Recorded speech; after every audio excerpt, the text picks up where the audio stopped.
Hey people, we're back in the book of Colossians, and we spoke yesterday about the wonder of God using people. Epaphras was a people. He was a person, and he took the gospel to Colossae, and the Colossian church came about as a result of the word that Epaphras came. God uses people. And but then he goes on to say this, verse 10, and we, that is him and his sidekicks, his church, we pray this in order that you may live a life worthy of the Lord and may please him in every way, bearing fruit in every good work. Stop right there.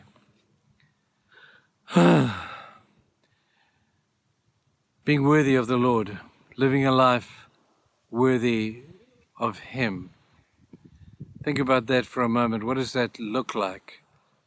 What does God look like and down at you and say, well, there's a life that's being lived worthy of who I am. It's a life that imitates Christ. It's a life that takes on the values of Christ. It's a life that takes on the love of Christ. And the things that are important to Jesus become important to the person who lives out a life worthy of Jesus. If the things that were important to Jesus are not important to you, then you're never going to live a life worthy of Christ. We talk about disciples. A disciple is really somebody who followed and watched his master, watched his rabbi if you were a Jewish person. And they watched that rabbi, they saw what he did there, what did he do, what did he say, how did he think, how did he answer that question. And as people watched those people, they became more and more like them. And the dust, as it were, of the rabbi was what was shed abroad upon the people who were his disciples. They were his interns, and they watched him and they said, man, we want to be like him. And if you want to live a life worthy of Christ, you've got to know what a life worthy of Christ looks like. Well, read the Gospels and see what Jesus found to be worthy things. Jesus found the worthy things in the simplest things in life. The simple, painful people. The places who were amongst people who could add no value to Jesus' life. And yet he was found amongst them. He didn't hang with the rich and the famous and say, well, you guys are worthy of me. No, he didn't do that. He says, you're in fact not worthy of me because you've got a self-righteous attitude. I will go and I will hang out amongst those who are worthy of my time.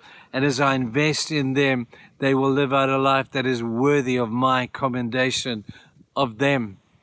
And so Jesus went out amongst the poor and the under-resourced and those that were marginalized, and those who suffered at the injustice of the religious system and the Romans of the day. And Jesus said, I want to hang with these people. These are the ones who are worthy of me. You self-righteous people, you're not worthy, but these people are. And as those people responded to the worthiness that Christ showed in them, they became worthy in themselves of Jesus himself. They imitated him. They became just like him. They followed him. They took up their cross, many of them. Some didn't. Some said, nah, this is too hard. I'm going back to where I came from. And they put their cross down. But many of them took their cross and they followed him. And they were worthy of Christ because they were willing to die for him.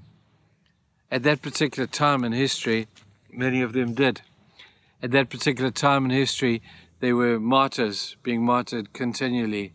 And they said it is more important for us to follow Christ, to be worthy of his calling, even if it means death. Guys, I tell you, these people set the bar high. You want to be worthy of Christ, be willing to die for him. It's unlikely that you or I are going to be persecuted to the extent that somebody's going to kill us or for our faith. That's probably unlikely, certainly here. In other areas of the world, it is. That's what could happen if you chose to follow Christ.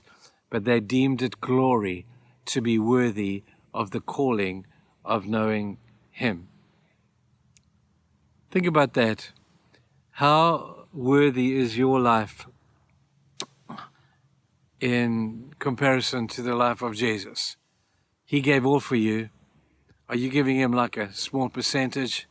Are you giving just a little bit just to appease your conscience? He wants all of you, people. He wants you to live worthy of the calling of Christ on your life, which means you've got to hate sin. You've got to run from anything that looks or smells like sin. That's what Jesus would want for you to be and be worthy. He wants you to bear fruit of salvation: love, joy, peace, patience, kindness, goodness, faithfulness, gentleness, meekness, and self-control. He wants you to evidence those fruit, because that's a life worthy of Christ. And God is going to look at that, and Jesus will say, man, check out my man down there. He's living a wild life worthy of me, because he's evidencing the fruit of the Spirit. He's showing how serious he is about avoiding sin. He's showing how serious it is to take the mandate of Jesus to make disciples of all men, no matter what people say. He doesn't care.